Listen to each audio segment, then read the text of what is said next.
კანაფი ფსიქოზის გამომწვევი მიზეზი ხო შეიძლება იყოს? საქმე იმაში რომ ადრე როცა კანაფი უიშვიათესი იყო, ხო, სტუდენტი რო ვიყავი 80-იან 90-იან წლებში. ნუ გასაგებია, ხო, ნუ სასწაული სასჯელი იყო ესე. მაშინ იყო ცალკე ფსიქოზად, ანუ ცალკე დაავადებად გამოყვანილი ჰაშიშური ფსიქოზი. ანუ კანაფისგან ფსიქოზი. ცალკე. და იყო უიშვიათესი, იმიტომ რომ ვინ გაბედავდა, ხო, მოწევას. მოწევა იწვევს ფსიქოზს. ცალსახად. მარიხუანაზეა საუბარი.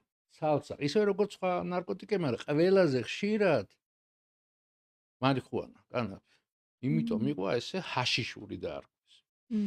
ეხლა როცა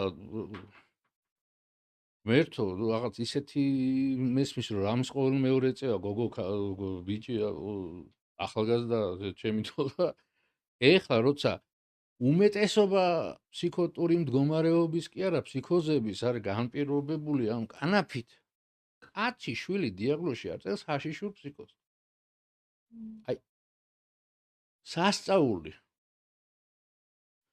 არა და ნუ პირველია რა ამ დღეს